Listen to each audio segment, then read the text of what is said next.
شاہ رخ نہ بنے گا، شاہ رخ نہ بنے گا، نہ تو سلمان بنے گا،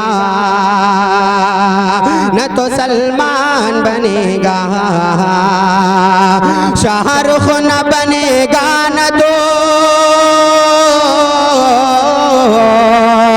شاہ رخ نہ بنے گا، نہ تو سلمان بنے گا، یہ بچہ میرا ہر بچہ میرا حافظ قرآن بنے گا، قرآن بنے گا۔ ہم استاد محترم حضرت مولانا محمد جواز صاحب قاسمی دامت برکاتہم سے گزارش کرتے ہیں کہ حضرت اپنی نصیحتوں سے ہم سب کو محظوظ فرمائیں۔ الذین اصطفى اما بعد فاعوذ باللہ من الشیطان الرجیم بسم اللہ الرحمن الرحیم انا نحن نزلنا الذکر وانا له لحافظون صدق اللہ العلی العظیم۔ وقال الرسول صلی اللہ علیہ وسلم حامل القرآن حامل رعیت الاسلام فمن اکرمه فقد اکرم اللہ ومن اہانه فعلیہ لعنت اللہ۔ حضرات علماء کرام، اساتذہ عظام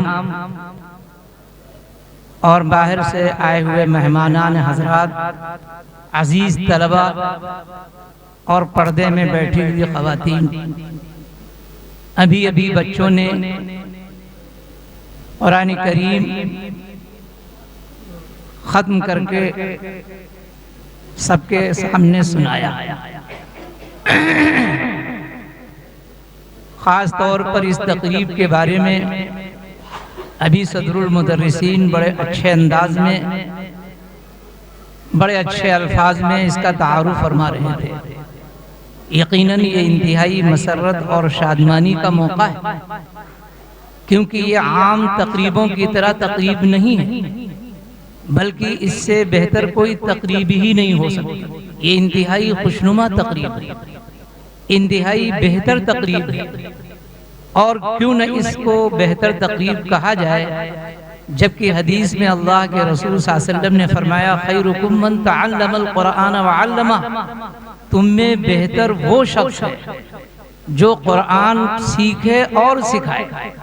ظاہر ہے کہ یہاں پر بچوں نے سیکھا اور اساتذہ نے ان کو سکھایا، سکھانے والے اور سیکھنے والے دونوں کو بہتر قرار دیا جا رہا ہے، تو ظاہر ہے کہ جس میں بہترین لوگ موجود ہوں، اور پھر یہ ہماری شہادت نہیں، نبی اکرم صلی اللہ علیہ وسلم خود اس مجلس اور اس میں شریک ہونے والوں کی شہادت دے رہے ہیں، تو اس سے بڑی شہادت کیا ہو سکتی ہے؟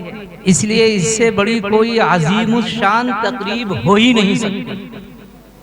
اس لیے اس تقریب میں ہم تمام کو شریک ہو کر ایک فخر محسوس کرنا چاہیے کہ اللہ نے ہمیں یہ چانس دیا، یہ ہمیں موقع دیا کہ اس عظیم موقع کے اندر، اس زرنی موقع کے اندر ہمیں شرکت کا موقع عنایت فرمایا۔ یہ اللہ کا کرم اور اس کا بہت بڑا احسان ہے۔ یقیناً ان بچوں کو نصیحتیں تو کی جاتی ہی رہتی ہیں اور کی جاتی رہیں گی، لیکن خاص طور پر ان کو مبارکباد دینا چاہیے، اور یہ مبارکباد دینے کے نہیں بلکہ ان کے والدین کو مبارکباد دینا چاہیے۔ حضرت مولانا سجاد مظہر العالی فرماتے ہیں کہ خاص طور پر حدیث کے اندر تذکرہ جو ہے حافظ قرآن کے والدین کا آتا ہے کہ ان کے سر کے اوپر تاج رکھا جائے گا، لیکن حافظ کے بارے میں کچھ نہیں کہا جا رہا ہے۔ حالانکہ ایک حافظ یہ کہہ سکتا ہے کہ محنت تو ہم نے کی، عقریزی ہم نے کی، مشقت ہم نے اٹھائی، کھانے پینے کی دقتیں ہم نے برداشت کی، صبح کے وقت اٹھے ہم، تمام قسم کی پریشانیوں سے دوچار ہم ہوئے، لیکن ہمارے لیے کچھ بھی نہیں کہا جا رہا ہے۔ والدین کے لیے سب کچھ کہا جا رہا ہے کہ ان کو سر کے اوپر تاج رکھا جائے گا، حالانکہ یہ تو ہمارے لیے کہنا چاہیے۔ تو حضرت نے فرمایا کہ بچہ جو پڑھتا ہے اس کا اپنا ذاتی ذوق بہت ہی کم ہوتا ہے، اس کے اندر شوق پڑھنے کا اتنا نہیں ہوتا ہے جتنا کہ ہونا چاہیے۔ ہاں چند لڑکے ایسے ہوتے ہیں کہ جن کے اندر اپنا ایک ذاتی ذوق ہوتا ہے کہ ہمیں پڑھنا ہے، ہمیں یاد کرنا ہے، لیکن ان کے والدین کا یہ شوق ہوتا ہے کہ کاش کہ ہمارا لڑکا پڑھ جاتا، کاش کہ ہمارا لڑکا حافظ قرآن ہو جاتا، کاش کی یہ دولت اس کو حاصل ہو جاتی۔ تو ظاہر ہے کہ جتنی تمناؤں کے ساتھ، جتنی آرزوؤں کے ساتھ اور جتنی دلی خواہش کے ساتھ والدین چاہتے ہیں اپنے بچے کو حافظ بنانا، اتنا وہ حافظ قرآن بھی نہیں چاہتا ہے کہ جناب ہم حافظ بن جائیں۔ تو ظاہر ہے کہ ان کی خواہش اور ان کی تگ و دو اور ان کا لگاؤ اور ان کا تعلق اور ان کے جذبے کی اللہ نے اتنی قدر کی کہ ان کو تاج پہنایا جائے۔ تو ظاہر ہے کہ جب ان کے والدین کو تاج پہنایا جائے گا، ایسا نہیں کہ بچے کو نوازا نہیں جائے گا، ان کو بہت بڑے بڑے ایوارڈ سے نوازا جائے گا۔ ظاہر ہے کہ سب سے بڑا ایوارڈ تو ان کو یہ دیا جائے گا کہ 10 ایسے آدمیوں کے بارے میں حافظ قرآن سے کہا جائے گا کہ یہ لوگ جہنم کے مستحق ہو چکے ہیں، لیکن تم نے چونکہ کلام الہی کو محفوظ کیا ہے، لہذا تم کو ایوارڈ یہ دیا جاتا ہے کہ 10 ایسے شخصوں کو جن کو تم چاہتے ہو، جو جہنم کے مستحق ہو چکے تھے، ان کو اپنے ہاتھ سے لے جا کر کے جنت میں لے جا سکتے ہو۔ اس سے بڑا کوئی ایوارڈ ہو سکتا ہے؟ حدیث میں آتا ہے کہ 10 ایسے شخصوں کو حافظ کے لیے اجازت ہوگی کہ جو جہنم کے مستحق ہوں گے وہ جنت میں لے جائے۔ اسی طریقے سے عالموں کے بارے میں بھی آیا ہے۔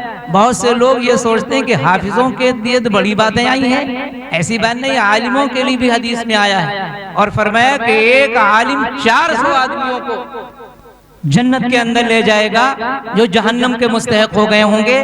تو اس لیے عالم کہیں پر سے بھی پیچھے نہیں ہے۔ حدیث کے اندر علماء کی بڑی فضیلتیں آئی ہیں، یہاں پر بیان علماء کے بارے میں نہیں، چند باتوں کی طرف اشارے کرنے ہیں تاکہ وہ بچے جنہوں نے حفظ کیا ہے اور ان کے والدین یہاں پر جمع ہوئے ہیں، ان کو چند باتیں معلوم ہو جائیں تاکہ مزید ان کے اندر ایک جذبہ پیدا ہو، اور خاص طور پر جو وہ لوگ آئے ہوئے ہیں کہ ان کے بچے حافظ نہیں ہیں، ان کے اندر بھی ایک شوق اور جذبہ پیدا ہو کہ ہم بھی اپنے بچے کو حافظ بنائیں گے۔ ہم کو اگر بچہ نصیب ہوا، اگر نہیں ہے تو ہم بھی اپنے بچے کو شعبے حفظ میں ڈال کر حافظ قرآن بنائیں گے۔ اس لیے بہرحال ہم تمام کی یہ تمنا ہونا چاہیے کہ ہم اپنے اپنے بچوں کو ضرور انشاءاللہ حافظ قرآن بنائیں گے۔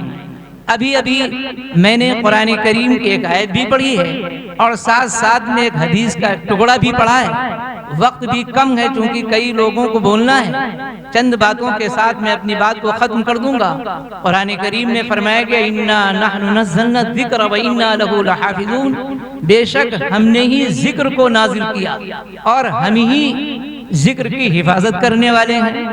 یہاں پر سوچا جا سکتا تھا کہ ذکر سے مراد کلام الہی ہے، تو کلام الہی جس طریقے سے قرآن ہے اسی طریقے سے کلام الہی تورات بھی تو ہے، کلام الہی انجیل بھی تو ہے، کلام الہی زبور بھی تو ہے، کلام الہی صحف ابراہیم اور صحف موسیٰ بھی تو ہیں۔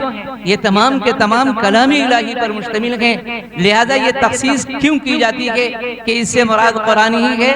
جیسے کہ بعض انگریزوں نے اس پہ اعتراض بھی اٹھایا، اس دور کے بہت بڑے عالم حضرت مولانا محمد قاسم نانوتوی رحمۃ اللہ علیہ نے اس کا جواب دیا اور یہ فرمایا کہ تم نے غور نہیں کیا۔ ٹرانسلیشن کر کے بتلایا گیا کہ حضرت ہمارے یہ بتانا چاہتے ہیں کہ یہاں پر اِنَّا نَحْنُ نَزَّلْنَا الذِّكْرَ کے اندر لفظ نزلنا لایا گیا ہے جو نکلا ہے تنزیل سے۔ تنزیل کے معنی آتے ہیں کسی چیز کا آہستہ آہستہ اترنا، اور انزال کے معنی آتے ہیں کسی چیز کا یکبارگی اترنا۔ قرآن کریم میں یہاں پر خاص طور پر اللہ تعالیٰ نے جو صیغہ استعمال کیا ہے اور جس باب سے لائے ہیں، باب تفعیل سے، وہ نزلنا تنزیل سے آیا ہے، جس کے معنی یہ ہے کہ اللہ فرماتے ہیں کہ ہم نے قرآن کریم کو یعنی ذکر کو آہستہ آہستہ اتارا، اور ظاہر ہے کہ آہستہ آہستہ قرآن کو اتارا گیا ہے۔ تورات کو یکبارگی اتار دیا گیا تھا، انجیل کو یکبارگی اتار دیا گیا تھا، زبور کو یکبارگی اتار دیا گیا تھا۔ قرآن کریم ایک ایسا ہے کہ جس کو 23 سال کے اندر آہستہ آہستہ اتارا گیا، اس لیے ذکر سے مراد یہاں پر قرآن ہی ہو سکتا ہے، ذکر سے مراد تورات نہیں ہو سکتی ہے، ذکر سے مراد انجیل نہیں ہو سکتی ہے، ذکر سے مراد زبور نہیں ہو سکتی ہے، اس سے مراد قرآن قرآنی ہو سکتا ہے، کیونکہ یہاں پر انزلنا نہیں آیا، نزلنا۔ نزلنا کے معنی آتے ہیں ہم نے جس کو آہستہ آہستہ اتارا، اور ظاہر ہے کہ آہستہ آہستہ وقتاً فوقتاً نجمن نجمن تھوڑا تھوڑا کر کے اللہ تعالیٰ نے قرآن کریم کو اتارا ہے، اس لیے اس سے مراد قرآنی ہو سکتا ہے۔ اس لیے اللہ فرماتے ہیں کہ ہم نے ہی قرآن کریم کو آہستہ آہستہ اتارا اور ہم ہی اس کی حفاظت کرنے والے ہیں۔ دیگر کتابوں کے بارے میں لفظ بمستحفظو آیا ہے، جس کا مطلب یہ ہے کہ ان کتابوں کی ذمہ داری ان کے علماء کو یا ان کے دور کے جو ماہرین تھے ان کے اوپر ڈال دی گئی تھی، لیکن اس دور کے ان کے علماء نے ان کی حفاظت نہیں کی، اس لیے تورات اپنی شکل میں نہیں پائی جاتی، انجیل اپنی شکل میں نہیں پائی جاتی، زبور اپنی شکل میں نہیں پائی جاتی۔ قرآن ایک ایسا ہے جو اپنی شکل میں پایا جاتا ہے، نہ اس کے اندر زیر کا فرق ہے، نہ زبر کا فرق ہے، نہ کسی حرف کا فرق ہے، کیونکہ جس طریقے سے اترا ہے اسی طریقے سے اب بھی یہ اسی حال میں موجود ہے، کیونکہ اس کی حفاظت کا وعدہ خود اللہ نے لیا۔ یہ تو ہم لوگ ذرائع کے طور پر استعمال ہو رہے ہیں، اگر نہ بھی ہم نہ استعمال ہوتے پھر بھی اللہ تعالیٰ اس کی حفاظت فرماتے، کیونکہ اللہ نے خود وعدہ فرمایا ہے، اور جس چیز کا وعدہ اللہ فرما لیتا ہے اس کی تو حفاظت ہونا ہی ہے۔ اس لیے ہم لوگ خوش نصیب ہیں کہ اپنے سینوں کے اندر اگر قرآن کو محفوظ کیا ہے تو ہم خوش نصیب ہیں کہ ہمارے سینے اس لائق اللہ نے بنائے کہ ہم نے کلام الہی کو اپنے سینے کے اندر محفوظ کیا۔ لیکن ذمہ داری بڑھ جاتی ہے کہ محض پڑھ کر کے چھوڑ نہیں دینا چاہیے، بلکہ اس کو پڑھتے رہنا چاہیے۔ مین چیز جو ہے وہ قرآن کا یاد رکھنا ہے، ختم کر دینا کمال نہیں ہے، اصل کام یاد رکھنا ہے۔ بہت سے لوگوں نے ختم کیا لیکن ان کو قرآن یاد نہیں ہے، ایسی شکل میں کل قیامت میں ان سے پوچھا جائے گا کہ تم کو قرآن یاد کرایا گیا تھا، تم نے کوشش کی تھی لیکن اس کے بعد یاد نہیں رکھا، فلاں فلاں عذاب کے تم مستحق ہو۔ بہرحال اس دن کے آنے سے پہلے جن لوگوں نے قرآن کو پڑھا ہے اور یاد کیا ہے ان کو محفوظ رکھنا ہے، اور یہ محفوظ رکھنے کی شکل یہی ہے کہ اس کو ہم برابر پڑھتے رہیں۔ اگر برابر پڑھتے رہیں گے تو قرآن محفوظ رہے گا، اور اگر ہم نے اس کو چھوڑ دیا تو یہ قرآن نکل جائے گا۔ اسی لیے حدیث کے اندر فرمایا گیا کہ حامل القرآن حامل رایت الاسلام، قرآن کا اٹھانے والا، قرآن کا یاد کرنے والا اسلام کے جھنڈے کو اٹھانے والا۔ فمن اکرمہ فقد اکرم اللہ، جس نے حافظ قرآن کا اکرام کیا اللہ اس کا اکرام کرے گا۔ ومن اہانہ فعلیہ لعنت اللہ، اور جس نے حافظ قرآن کی توہین کی اس کے اوپر اللہ کی۔ اس لیے اللہ کی لعنت سے ہم تمام کو بچنا ہے۔ اس لیے معاشرے اور سماج میں یہ جو بچے ہمارے حافظ ہوئے ہیں، چاہے وہ بارہ بنکی ضلع کے ہوں یا بہرائچ کے رہنے والے ہوں یا وہ سیتاپور کے رہنے والے ہوں، جیسے کہ لسٹ سے پتا چلا کہ لگ بھگ 28 لڑکوں نے ماشاءاللہ اس سال جو قرآن مکمل کر لیا، سب کے سب خوش نصیب بچے ہیں۔ بہرحال ان تمام کی یہ ذمہ داری بنتی کہ قرآن کو یاد رکھنا ہے، اور خاص طور پر جس معاشرے اور سماج سے آئے ہیں اس معاشرے اور سماج کے لوگوں کو ان کو عزت بھی دینا ہے، ان کو گری نظروں سے نہیں دیکھنا ہے، ان کو جو ہے ذلت کی نگاہوں سے نہیں دیکھنا ہے، ورنہ عام طور پر حافظ کی قدر عالم کے مقابلے میں لوگ کم کرتے ہیں۔ ارے وہ تو حافظ بھی، ایسے نہیں کہنا چاہیے، حافظوں کی قدر کرنا چاہیے۔ حدیث میں کہا جا رہا ہے کہ جس نے اس کا اکرام کیا اللہ اس کا اکرام کرے گا، اور جس نے اس کی توہین کی اللہ کی اس کے اوپر لعنت ہوگی۔ اس لیے معاشرے اور سماج کے لوگوں کی ذمہ داری بنتی ہے کہ جہاں کہیں کا لڑکا حافظ بن کر کے برادری کا، خاندان کا، قبیلے کا، معاشرے اور سماج کا آیا ہے اور وہ ہمارے وہاں پہنچ رہا ہے، ہمیں اس کی قدر کرنا چاہیے۔ صرف رمضان ہی کی حد تک نہیں کہ رمضان میں قدر کریں اور بقیہ دنوں میں ہم انتہائی گری نظروں سے دیکھیں، بلکہ ہر وقت اس کی عزت ہونا چاہیے اور عزت کی نگاہوں سے ہمیں دیکھنا۔ اب قرآن کے حفظ کے بارے میں کچھ لڑکے ایسے ہوتے ہیں جو جلدی کر لیتے ہیں، کچھ لڑکے ایسے ہیں جو دیر میں کرتے ہیں۔ مین چیز یاد رکھنا ہے۔ بعض لڑکے جلدی کر لیتے ہیں لیکن یاد نہیں رکھ پاتے ہیں، اور بعض لڑکے دیر میں یاد رکھتے ہیں لیکن یاد رکھتے ہیں۔ مین چیز یاد رکھنا۔ بہت سے لوگوں نے قرآن کو جلدی بھی کر لیا، جیسے حضرت مولانا قاسم نانوتوی رحمۃ اللہ علیہ کے بارے میں لکھا ہے کہ وہ حج کے اوپر جا رہے تھے، اتفاق سے جہاز کے اندر رمضان کا چاند دیکھ لیا گیا، جائزہ لیا گیا کہ بھائی کوئی حافظ قرآن ہے، کیونکہ تراویح قرآن سے ہوگی، تو کسی نے کہا کہ کوئی بھی حافظ نہیں ہے، تو حضرت کو بڑا احساس ہوا کہ پھر کیا سورہ تراویح ہم لوگ پڑھیں گے، علم تر کیفا سے تراویح ہوں گی؟ تو حضرت کو بڑا احساس ہوا اور انہوں نے کہا کہ چلیے کوئی بات نہیں، میں ہی محنت کروں گا۔ چنانچہ حضرت نے پورے مہینے میں قرآن حفظ کیا، اور ایک ایک پارہ پڑھ کے پورا قرآن جو ہے تراویح میں سنا دیا. اور اس سے بھی کم دنوں میں حضرت امام محمد رحمۃ اللہ علیہ ایک بہت بڑے عالم گزرے ہیں جو حضرت امام ابو حنیفہ رحمۃ اللہ علیہ کے بڑے شاگردوں میں ہیں. کہتے ہیں وہ حضرت کے وہاں گئے, کہنے لگے کہ میں پڑھنا چاہتے ہیں, تو حضرت نے فرمایا کہ میرے وہاں شرائط میں سے یہ ہے کہ حافظ قرآن ہونا چاہیے, تم حافظ قرآن ہو؟ تو کہا میں حافظ قرآن تو نہیں. تو کہا آپ کا داخلہ نہیں ہو سکتا. ان کو بڑا احساس ہوا, اپنے گھر پہنچے اور ایک ہفتے کے اندر پورا قرآن حفظ کر. دوسرے ہفتے میں حضرت کے وہاں پہنچے اور کہا حضرت اب تو داخلہ فرما لیجئے. کہنے لگے میں نے کہا تھا کہ حافظ قرآن ہونا چاہیے, تم حافظ قرآن نہیں. کہنے حضرت آپ ایک ٹیم منتخب کر دی جو میرا امتحان دیا. چنانچہ ٹیم منتخب ہوئی, ان کا امتحان ہوا, پورا قرآن دیا, ایک ہفتے کے اندر حفظ کر دیا. اور اس سے بھی کم دنوں کے اندر ایک بہت بڑے علامہ اور ایک بہت بڑے عالم گزرے ہیں, علامہ ہشام. کہتے ہیں ایک نشست لگی ہوئی تھی علماء کی, آپس میں تذکرہ ہو رہا تھا کہ یار بہت بڑے عالم علامہ ہشام صاحب ہیں لیکن حافظ قرآن, کاش کہ وہ حافظ قرآن بھی ہوتے تو کتنا اچھا. یہ بات شدہ کر کے علامہ ہشام کو پہنچی کہ میرے بارے میں یہ کہا گیا, میری قابلیت کے لوگ تو قائل ہیں لیکن میں حافظ قرآن نہ ہونے کی وجہ سے میری برائی بھی ہوئی. تو ان کو اتنا زیادہ احساس ہوا, کہتے ہیں رات ہی بھر کے اندر, ایک دن کے اندر پورا قرآن انہوں نے حفظ کر لیا اور آ کر کے کہنے لگے اب تو میری برائی مت کیجیے, میں نے حفظ کر لیا. تو یہ تو بات ہے جذبے کی اور شوق کی.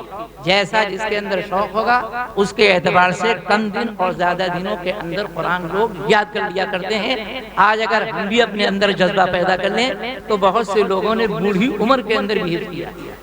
یہ کوئی جوانوں اور بچوں ہی کے لیے تخصیص نہیں ہے. قرآن ہے وَلَقَدْ يَسَّرْنَا الْقُرْآنَ لِلذِّكْرِ فَهَلْ مِن مُدَّكِرٍ. ہم نے قرآن کریم کو آسان کر دیا. کیا ہے کوئی یاد کرنے والا؟ اگر کوئی یاد کرنے پر جٹ جائے تو یقیناً وہ یاد کر سکتا ہے. بہرحال یہ چند چیزیں میں نے جستا آپ کے سامنے ذکر کی ہیں. اللہ تعالیٰ سے دعا فرمانے کہ ہم تمام کو ان کہی سنی باتوں کے مطابق عمل کرنے کی توفیق نصیب فرمائے. وآخر دعوانا الحمدللہ رب العالمین.